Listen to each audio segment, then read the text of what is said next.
मीराबाई को कौन नहीं जानता है। राधा की तुलना, मीरा की तुलना राधा से की जाती है, जो कृष्ण की सबसे बड़ी भक्त थी। राधा का नाम आप लोगों ने सुना ही होगा, राधे कृष्णा राधे कृष्णा। तो मीराबाई की तुलना राधा से की जाती है। वो भी श्री कृष्ण की उतनी ही बड़ी प्रेमिका थी, कृष्ण को उतना ही वो चाहती थी, और इनका प्यार, इनकी भक्ति श्री कृष्ण के लिए कितना था वो आपको इन गीतों के माध्यम से दिया गया है। आपकी किताब में बिहार बोर्ड क्लास 11th के बुक में ये गीत दिए गए हैं दो, जिसे कई गायकों ने गाया है। आप जा कर के यूट्यूब पर सर्च करके वो गाना सुन सकते हैं। ये देख लीजिए, एक है जो तुम तोरो पिया मैं नहीं तोरूं रे, तो सो प्रीत तोर कृष्ण कौन संग जोरूं रे। जो भी है, ये गाना आप जा कर के यूट्यूब पर सुन सकते हैं। और दूसरा जो गीत है, मैं गिरधर के घर जाऊं, गिरधर मारो साचो प्रीतम देखत रूप लुभाऊं। ये दूसरा गीत देख लीजिए आप लोग। तो ये गीत दो है जिसका अर्थ हम लोग अभी समझेंगे, लेकिन सबसे पहले समझते हैं मीराबाई के बारे में। देखिए, मीराबाई की जो शादी हुई थी वो चित्तौड़ के जो राजा थे राणा सांगा, उनके जो सबसे बड़े बेटे थे ज्येष्ठ पुत्र राणा भोजराज से हुई थी। लेकिन दुर्भाग्यवश 1516 में शादी हुई थी, लेकिन 7 वर्षों के बाद, मतलब 1523 ईस्वी में भोजराज का निधन हो जाता है। और उस समय प्रथा चलता था, सती प्रथा। मतलब अगर पति मर गया तो स्त्रियों को एक अलग अलग से चिता बनाया जाता था, या फिर उसी चिता में पत्नियों को भी जला दिया जाता था, या पत्नियां खुद ही स्वेच्छा से जल जाती थी। ठीक है। तो जब मीराबाई की बारी आई 7 वर्षों के बाद, जब इनके पति की मृत्यु हो गई, तब ये टूट गई पूरी तरीके से। और ये बचपन से ही कृष्ण की भक्त थी। बचपन से ही भगवान कृष्ण की मूर्तियां बनाना, छोटे छोटे घुड़सवार बनाना, मतलब बचपन से ही कृष्ण के प्रति इनकी भक्ति बहुत ज़्यादा थी। लेकिन 7 वर्षों के बाद तो इनके पति का निधन हो गया। तब इन्होंने क्या किया, ये कृष्ण की भक्ति में पूरी तरीके से लीन हो गई।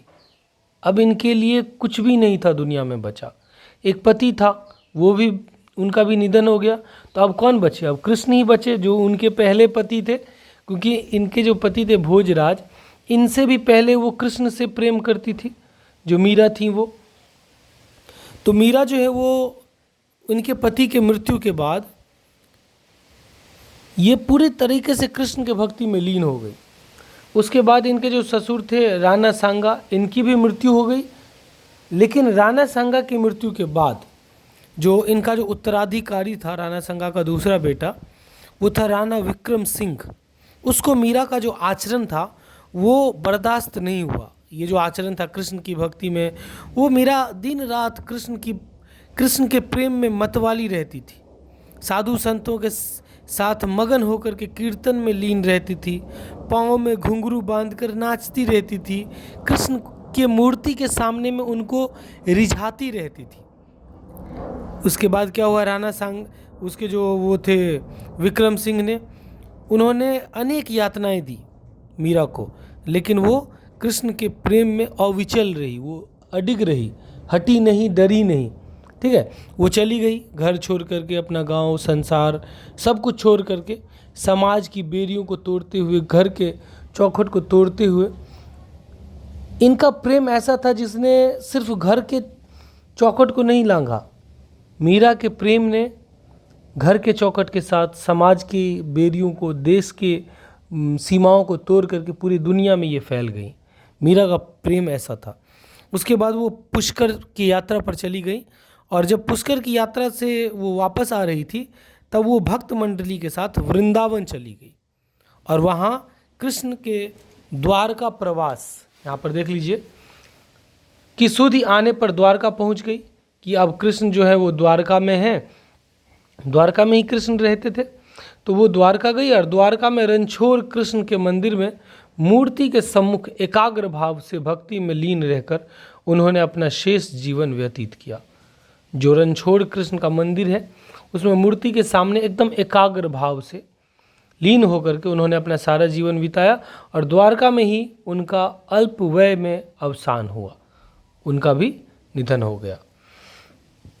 देख लीजिए, कृष्ण के प्रति मीरा का एकनिष्ठ अटूट जो समर्पण था, एकनिष्ठ अटूट समर्पण उत्तरोत्तर दूने वेग से उमड़ते भावों से परिपूर्ण है। दुगुने वेग से ये भावों से ये जो भाव उमड़ते हैं, इससे ये परिपूर्ण है।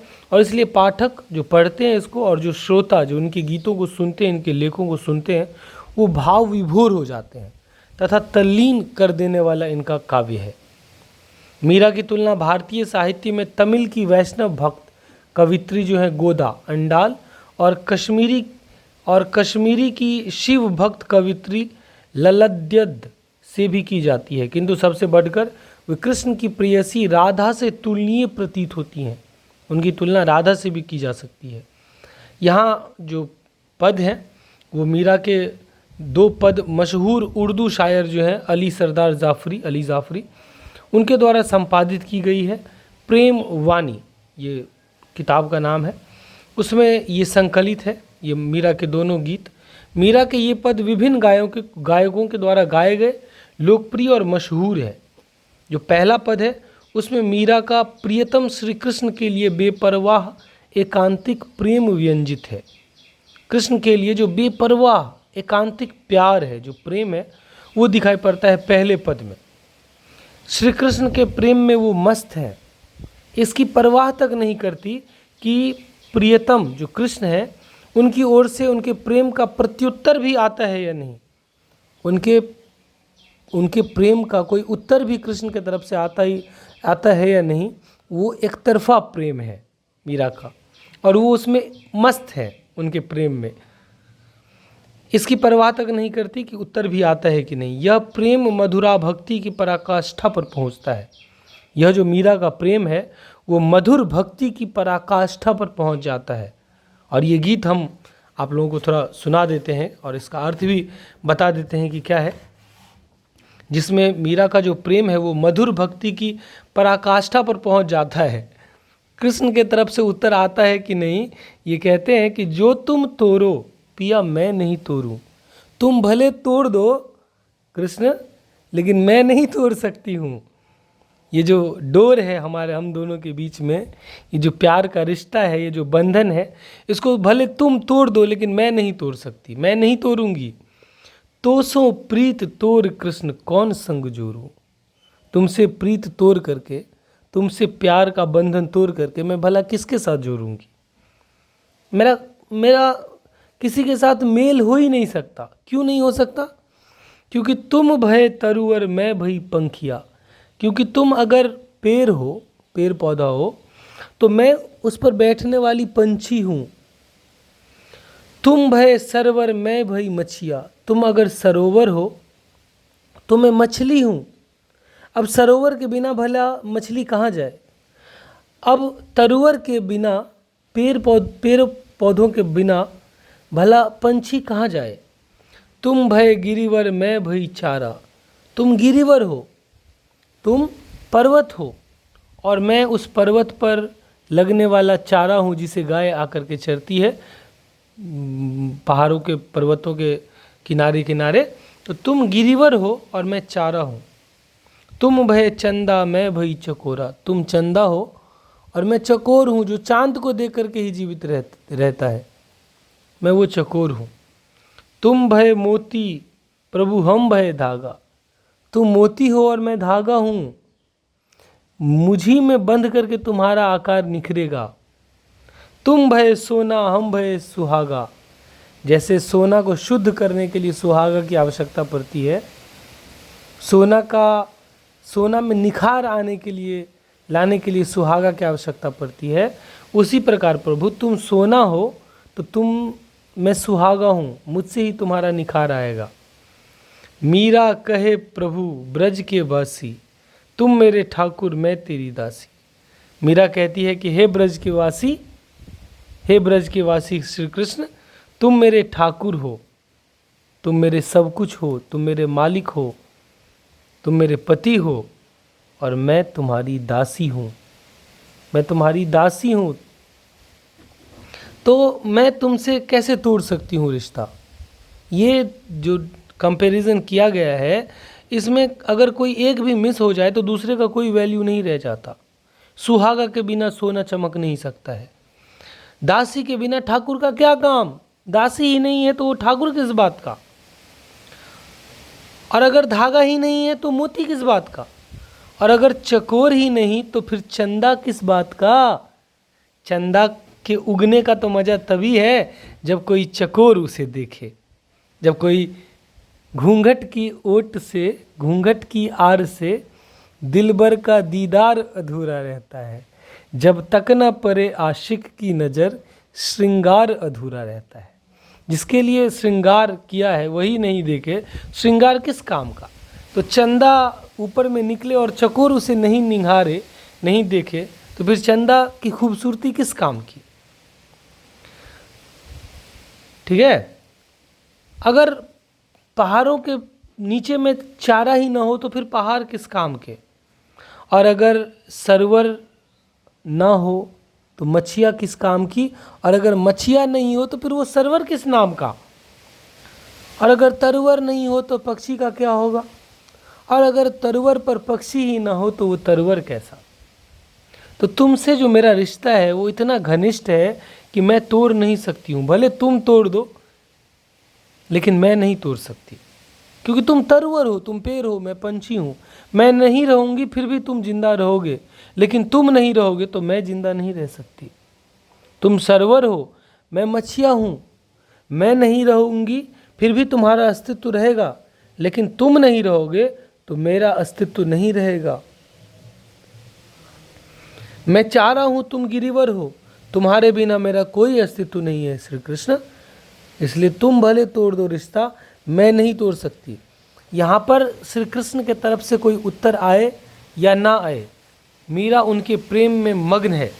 ये जो पहला गीत है वो प्रेम, यह जो प्रेम है मीरा का, ये मधुर भक्ति की पराकाष्ठा पर पहुँचता है, सबसे ऊपर पहुँचता है। इससे ज़्यादा प्रेम किसी से कोई नहीं कर सकता, और ये बेपरवाह प्रेम है। ये देखिए, थोड़ा आप मीरा के बारे में पढ़ लेते हैं, उसके बाद फिर दूसरा गीत का भी अर्थ समझा देते हैं आप लोगों को।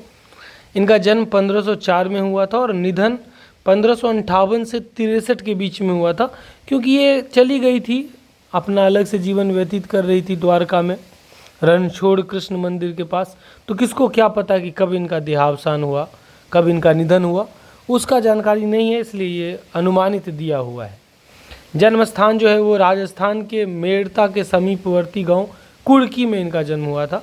पिता इनके राठौर रत्न सिंह राव दूधाजी के पुत्र और जोधपुर नगर बसाने वाले राव जोधाजी के पोता ये थे राठौर रत्न सिंह, जिन्होंने जोधपुर नगर बसाया था। इनकी जो रचनाएं हैं, मीराबाई की रचनाएं, वो है गीत गोविंद की टीका, नरसी जी का मायरा, राग गोविंद, राग सोरठ के पद आदि। उसके अतिरिक्त इन्होंने पदावली भी लिखी है। सगुन भक्ति धारा की कृष्णोपासक शाखा के अंतर्गत ये सगुन भक्ति धारा की कवि हैं। और अगर आपको सगुन भक्ति धारा, निर्गुण भक्ति धारा नहीं पता है तो आप 11th और 12th के मेरे और वीडियोस जाकर के देखिए हिंदी के। बाकी के वीडियो में मैंने बहुत अच्छे से एक्सप्लेन किया है, कबीर के, रहीम के, तुलसीदास के जो पद हैं उनसे, सूरदास के पद हैं, उन सभी पदों में मैंने बहुत अच्छे से एक्सप्लेन किया है। तो ये जो थी वो सगुन भक्ति धारा की कृष्ण उपासक, ये कृष्ण की भक्त थी। शाखा के अंतर्गत संप्रदाय निरपेक्ष, ये किसी संप्रदाय से भेदभाव नहीं करती थी। भाव प्रवाह का प्रतिनिधित्व करने वाली मीराबाई हिंदी भक्त काव्य में अत्यंत महत्वपूर्ण मानी जाती हैं। हिंदी भक्त काव्य में, भक्ति काव्य में भक्त कवित्री के रूप में उनकी कीर्ति जो है, उनका जो यश है, वो देश काल की सीमाओं का अतिक्रमण कर चुकी है। मतलब देश और काल के सीमाओं को लांघ करके पूरी दुनिया में और कई समय में ये घूम रही है। देश और समय ने इसे बांध के नहीं रख पाया है। कब का इनके लिखे गीत कब के हैं, लेकिन आज भी उतने ही प्रिय हैं। मधुर भाव की उत्कट प्रेमानुभूति, जो मधुर भाव का जो उत्कट प्रेम अनुभूति है, प्रेम की अनुभूति जो है, वो मीरा के व्यक्तित्व और काव्य में उमड़ते हुए ऐसे प्रवाह के रूप में दिखाई पड़ती है जो अपने वेग और त्वरा में धर्म, जाति, कुल आदि की युगों से जमती हुई मर्यादा को बहा देती है। धर्म, जाति, अभी दो ही गीत हैं और बाकी के गीत आप पढ़ेंगे तो उसमें आपको जो धर्म, जाति और कुल खानदान की ये जो आदि की जमी हुई जो ये मर्यादा रूपी ये जो मैल है उसको बहा देती है। मीरा नारी थी, राजकुल की थी और विवाह के 7 वर्ष के बाद ही युवा अवस्था में विधवा हो चुकी थी। प्रथा के अनुसार सती होना था, लेकिन उसके विपरीत उन्होंने धार्मिक सामाजिक रूढ़ियों से ग्रसित उस मध्यकालीन समाज में श्री कृष्ण के प्रति प्रेम और भक्ति की उन्मत्त घोषणा कर दी। उन्होंने मानव विद्रोह प्रकट कर दिया हो। सोचिए कि इतना सती प्रथा का जोर था, उस समय इन्होंने मना कर दिया कि नहीं, समाज में इन रूढ़ियों से रूढ़ी ये जो रूढ़िवादी ये जो प्रथाएं थी उनके खिलाफ इन्होंने विद्रोह प्रकट कर दिया। उन्होंने श्री कृष्ण को ही अपना वास्तविक पति और प्रियतम बताया। इन्होंने कहा कि जाके सिर मोर मुकुट मेरो पति सोई, जिनके सिर पर मोर का मुकुट है वही मेरे पति हैं। अपने वैधव्य को, विधवापन को, वैधव्य को, जो उनकी नज़र में सांसारिक था और झूठा था, वैधव्य झूठा था क्योंकि इन्होंने तो अपना पति श्री कृष्ण को माना था, तो ये विधवा कैसे हो सकती थी। उन्होंने धता बताकर स्वयं को अजर अमर स्वामी श्री कृष्ण की चिर सुहागनी बताया। बकवास बोल दिया कि मैं विधवा हो ही नहीं सकती हूँ, मेरे स्वामी तो अजर अमर श्री कृष्ण है। जग सुहाग मिथ्यारी सजनी हावा सो मिट जासी। जो जग का जो सुहाग के नाम पर ये जो जग में भी शादी विवाह जो हो रहा है वो मिथ्या है, झूठ है, क्योंकि ये तो मिट जाता है। बरन करिया हरि अविनाशी मारो काल व्याल न खासी। मैं तो ऐसे हरि अविनाशी जो हैं मैं उनको वरण करूंगी, उनको अपना पति बनाऊंगी जिनको कोई काल उनको खा नहीं सकता है, कोई समय उनको निगल नहीं सकता है। मेरे जो पति होंगे वो अजर और अमर होंगे। यहाँ पर देखिए प्रभाकर श्रोत्रिय ने कितना अच्छा लिखा है मीरा के बारे में कि मीरा बंधन काट कर बाहर आती हैं। और वो कैसा बंधन है, सड़क पर तो एक साथ कई बंधन टूटते हैं। जब मीरा सड़क पर आती हैं घर से तो एक साथ कई सारे बंधन टूट जाते हैं। पहला अंतःपुर का मतलब घर का बंधन, दूसरा घराने का बंधन, खानदान का बंधन, तीसरा वैभव का बंधन, ऐश्वर्य धन संपत्ति का बंधन, चौथा समाज का बंधन, समाज में जो प्रचलित जो प्रथाएं थी जैसे सती प्रथा, तो वो समाज का बंधन, पांचवा देश का बंधन और छठा काल का बंधन और सातवां विवाह का बंधन। मीरा जब रोड पर सड़क पर आती हैं तो ये सारे सातों के सातों बंधन टूट जाते हैं। तब कहीं एक राज रानी की मुक्ति होती है।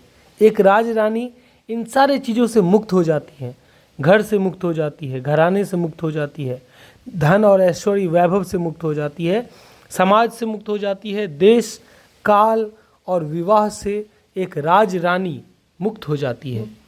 मीरा की निर्भयता, उनकी दीवानगी एक तरह से नारी स्वातंत्र्य का ही नहीं, मनुष्य की स्वाधीनता का शंखनाद है।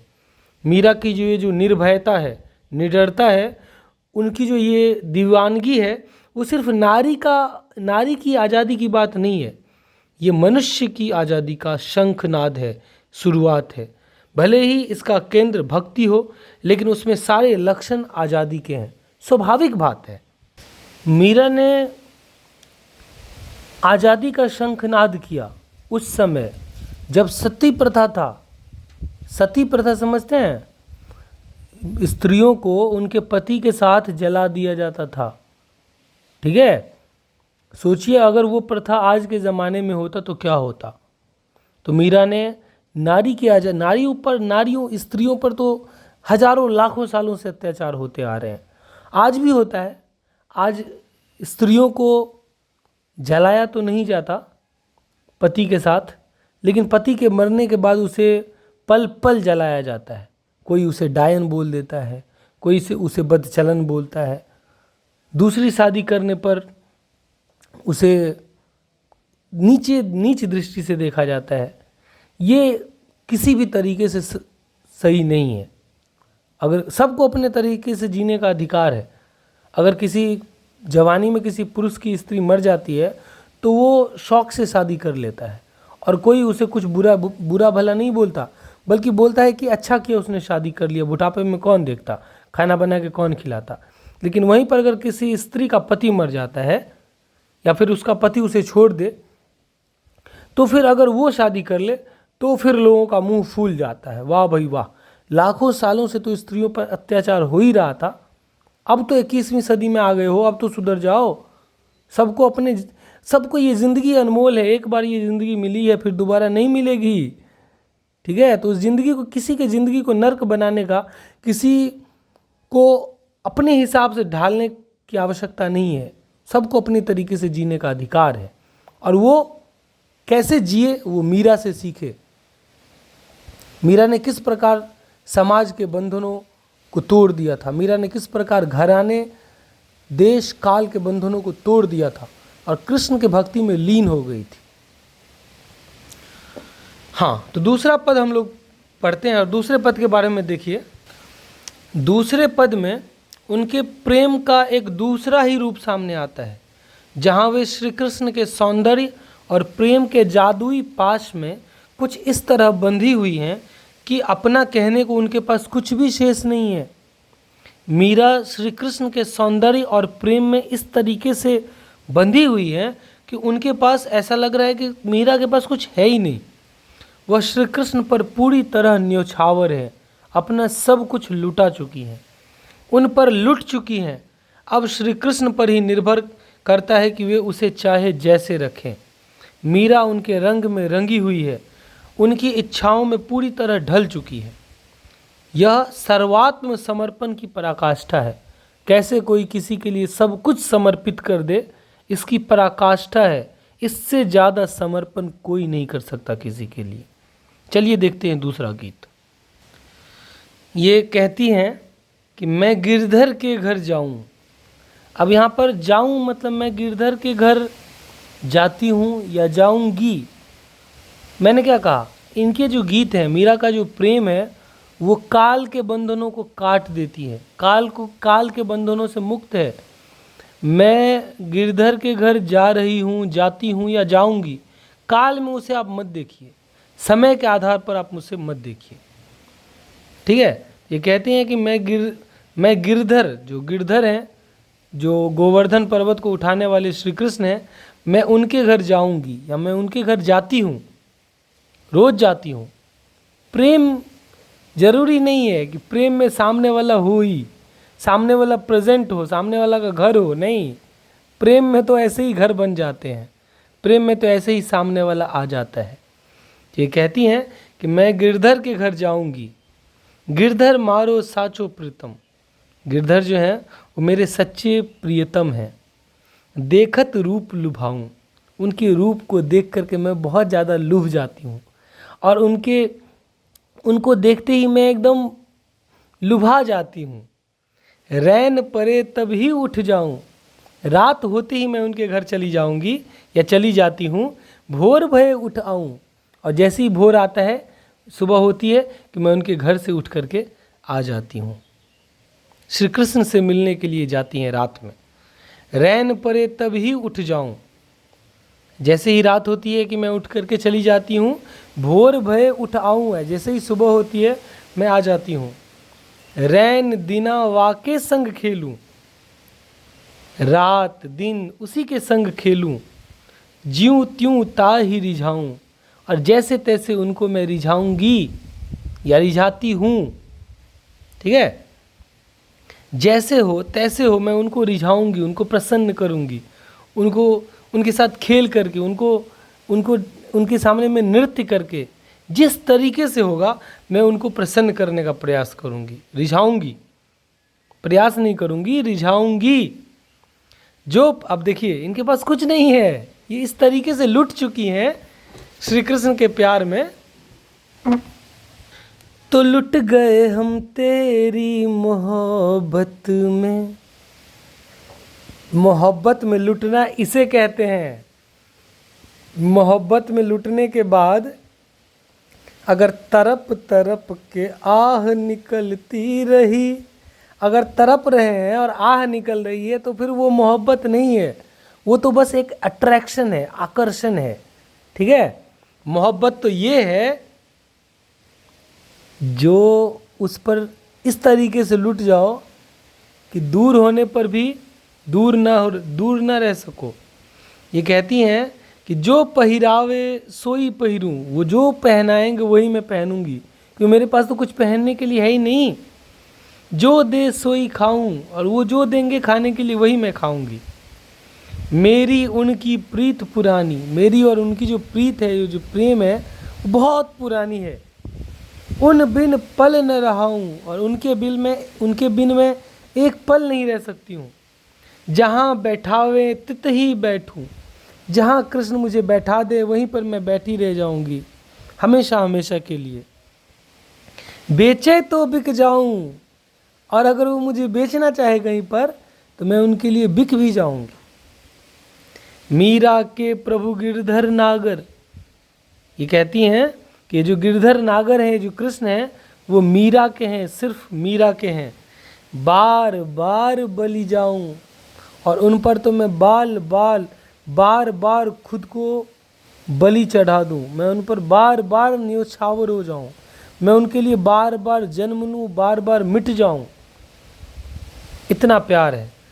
ये प्रेम की पराकाष्ठा है, समर्पण की पराकाष्ठा है। इस प्रकार का प्रेम होना चाहिए, और यही प्रेम है वास्तविकता में यही प्रेम है। ठीक है, तो अगर आपको भी मेरे वीडियो से प्रेम है, चैनल से प्रेम है, तो अपने फ्रेंड्स के साथ शेयर कर दीजिए, ताकि मेरे वीडियो का थोड़ा रीच बढ़े। और कमेंट जरूर कीजिए कि आपको किस तरीके का और वीडियो चाहिए, कौन से चैप्टर का चाहिए। प्लेलिस्ट में जाइए, बहुत सारा वीडियो आप लोगों के लिए बना हुआ है। और अगर कुछ गलत लग रहा है वीडियो में, या फिर कुछ समझ में नहीं आ रहा है, तो वो भी कमेंट कीजिए, मैं आपको कमेंट के द्वारा मैं आपको समझाने का प्रयास करूँगा। और लाइक कर दीजिएगा। Thank you so much, bye bye, take care.